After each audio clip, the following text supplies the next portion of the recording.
সরিয়ে দিতে হবে। প্রায় সাপ হয়ে গেছে একবারে। এগুলো না করলে কি হবে, বিয়ারিংটা ভেঙে দেবে, বিয়ারিং নষ্ট হয়ে যায়। খুলে গেছে একবারেই, খুলে গেছে। এটা খুলতে যেগুলো কাটা হয়ে গেছে, ঠিক আছে, এই কাটা কলা গাছগুলা ওইখানে অনেকগুলা পড়ে আছে আপনাদেরকে। এইগুলা ওই যে গাছের, ওই দেখুন ওই গাছের গুঁড়িগুলা এইখানে ঢিবি করে রাখছি। কি কারণে রাখছি, মানে মাটিতে রোদ, মানে নিচে যদি কলার পাতা পড়ে থাকে মাটিতে রোদ পড়বে না, সাধারণ। শুভ সকাল, আপনারা কেমন আছেন? আশা করছি ভালো আছেন। আজকে মনে করছি যে যেই গাড়িটা ট্রলিটা নিয়ে এসেছিলাম, ট্রলিটা তো আমাদের নয়, আপনারা জানেন। ট্রলিটা কি করতে হবে, খুলে রেখে আসতে হবে। ওই জন্য সকালে উঠেই, ঘুম থেকে উঠেই আগে মনে করছি যে ট্রলিটা খুলে রেখে আসবো। বাকি গাইজ ভিডিওর সাথে থাকে, ভিডিওটা অসাধারণ ভিডিও হতে চলেছে। ট্রলিটা খোলার জন্য প্রথমে গিয়ে হাইড্রেট পাইপ খুলতে হবে, হ্যান ত্যান অনেকগুলো কাজ আছে, ছোটোখাটো খুঁটিনাটি। বাকি গাইজ বেশি এখানে না বকে ট্রলিটা খুলে দিয়ে আসি, সব থেকে বেটার হবে। গাইজ গাড়ির কাছে চলে এসেছে, আর এই দেখুন চাকাতে কিছু ময়লা বেঁধে আছে, এগুলো সরিয়ে দিতে হবে। প্রায় সাপ হয়ে গেছে একবারে। এগুলো না করলে কি হবে, বিয়ারিংটা ভেঙে দেবে, বিয়ারিং নষ্ট হয়ে যাবে। ওই জন্য এগুলো করা বাধ্যতামূলক। মাঝে মধ্যেই বেঁধে যায় এরকমভাবে, বুঝতে পেরেছেন? হয়ে গেছে ক্লিয়ার। এইবার কি করতে হবে আপনাদেরকে দেখাচ্ছি। এই যে হাইড্রোলিক পাইপটা আছে ট্রলির সাথে অ্যাটাচ, এটা খুলতে হবে। এটা খুলে গেছে একবারেই, খুলে গেছে। এটা খুলতে হবে, খোলা ভালো কষ্টের, বাট এটা টাইট বেশি নেই গো। খুলছে না কেন? আরে গিয়ার অয়েল পড়ছে, এই দেখুন, দেখেছেন গিয়ার অয়েল পড়ছিল। আর এটা এরকম হয়, এটা গিয়ে এই ট্রলির এইখানটাতে লাগিয়ে দেবো।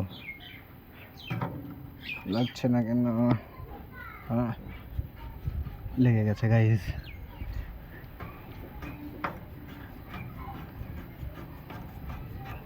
একদম কমপ্লিট হয়ে গেছে। এবারে কি করতে হবে, ট্রলিটা নিয়ে যেতে হবে, নিয়ে গিয়ে যেখানকার জিনিস সেখানে রেখে আসতে হবে। গাইস ট্রলি খুলে রেখে দিয়ে এসেছি আর বাড়ির দিকে যাচ্ছি। তারপরে আপনার সাথে কথা বলতে হয়তো গাড়ির আওয়াজটা বোঝা যাচ্ছে না। গাইস অ্যাকচুয়ালি কি হয়েছে আপনাদেরকে একটু বলি, ঠিক আছে? অ্যাকচুয়ালি হয়েছে কি, আমি গাড়িটা দিয়ে, ঠিক আছে, মানে গাড়িটা ওখানে রেখে, মানে আমার বাবাও ছিল ওখানে, বাবা গাড়িটা খুলে দিল। খুলে দেওয়ার পর আমাকে বলল যে একটা জমিতে আসতে, আমি যেই জমিটাতে এখন আছি এই জমিটাতে আসতে। এসে মানে বাবাকে নিয়ে অন্য একটা কলার গাড়ি লোড হচ্ছে, ওখানে যেতে গিয়েছে আব্বা। আর আমাকে বলল যে এই কলা গাছগুলা যেগুলো কাটা হয়ে গেছে, ঠিক আছে, এই কাটা কলা গাছগুলা ওইখানে অনেকগুলো পড়ে আছে, আপনাদেরকে দেখাচ্ছি, ঠিক আছে।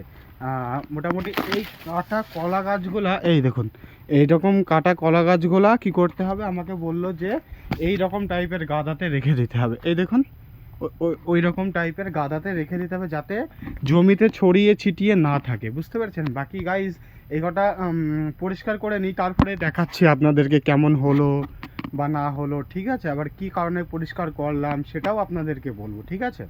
গাইজ জমির এই দিকটা দিয়ে, এইখান দিয়ে দেখুন একটা কিয়ারি মতো আছে, ওই দেখেছেন, এই দিকটা দিয়ে প্রায় পরিষ্কার করে ফেলেছি। আর এইগুলো তো হয়ে গেছে। আর এই সাইডে কটা গাছ পড়ে আছে, এই গাছ করা তুলে দিলেই এই কিয়ারিটা হয়ে যাবে। তারপরে গিয়ে ওই কিয়ারিটা শুরু করব। আর এইগুলা ওই যে গাছের, ওই দেখুন ওই গাছের গুঁড়িগুলা এইখানে ঢিবি করে রাখছি। কি কারণে রাখছি, কিসের জন্য রাখছি সেটা বলছি। আপনারা ভিডিওর সাথে থেকে ভিডিওটা বেশ আপনাদের পছন্দসই একটা ভিডিও হতে চলেছে। গাইস পরিষ্কার করতে করতে পানি চলে এসেছে, বুঝতে পারছেন? আমি মনে করছি আর দাঁড়াবো না, কারণ এই ফোনটা আছে না, ফোনটার ডিসপ্লেটা একটু খারাপ, বুঝতে পারছেন? মানে খারাপ বলতে কীরকম বলুন তো, ডিসপ্লের আটাটা উটা আছে, যদি 1 ফুট পানি যায় না ডিসপ্লেটা নষ্ট হয়ে যাবে। ওই জন্য মনে করছি এখন আর দাঁড়াবো না, বৃষ্টি পড়তে অলরেডি শুরু করে দিয়েছে, বুঝতে পেরেছেন? পরিষ্কার আবার কালকে করতে আসবে, আজকে যেটুকু হয়েছে। এই কিয়ারিটা আশা করছি হয়ে গেছে, বুঝতে পেরেছেন? আর 2-1টা থাকবে, কালকে ওইটা পরিষ্কার করে দেবো। বাট আজকে আর হবে না, কারণ বৃষ্টি চালু হয়ে গেছে, ফোনটা নষ্ট হয়ে যাবে ওই জন্য। বাড়ি এসে নেয়ে ধুয়ে একটু ঘুমিয়েছিলাম, ঘুমানোর পরে এইমাত্র উঠলাম, উঠে এবারে যাবো একটু নদীধারের দিকে। তারও আগে মনে করছি ছাগলে খুব ভ্যাবাচ্ছে, ওদের খেতে ঘোড়া ঠ্যাং দেবে, নদীর ধারে যাবো, মা আপনিই দেবে হয়তো। গাইজ একটু নদীর ধারের দিকে আসলাম, আর সামনে পাটের যেই জাগগুলা ছিল ওইগুলা ছিঁড়া হচ্ছে মোটামুটি। আর এ হলে একটা মেসি, তুই কি মেসি ভক্ত না কি ভক্ত? হ্যাঁ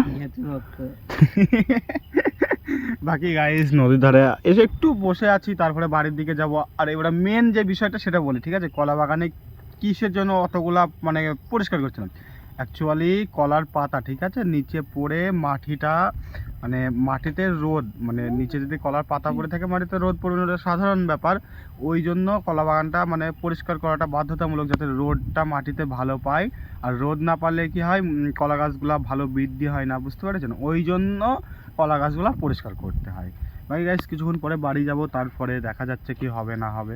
গাইস নদীর থেকে বাড়ি চলে আসলাম। ভিডিওটা কেমন হলো অবশ্যই কমেন্টে জানাবেন। ভিডিওটা ভালো লাগলে অবশ্যই একটি লাইক করে রাখবেন। এইরকম ভিডিও দেখার জন্য এনজে চ্যানেল ব্লগ চ্যানেলটিকে সাবস্ক্রাইব করে রাখবেন। আপনাদের সময়টা দেওয়ার জন্য ধন্যবাদ। আপনারা ভালো থাকবেন, সুস্থ থাকবেন। দেখা হচ্ছে নেক্সট কোনো ব্লগ ভিডিওতে। বাই।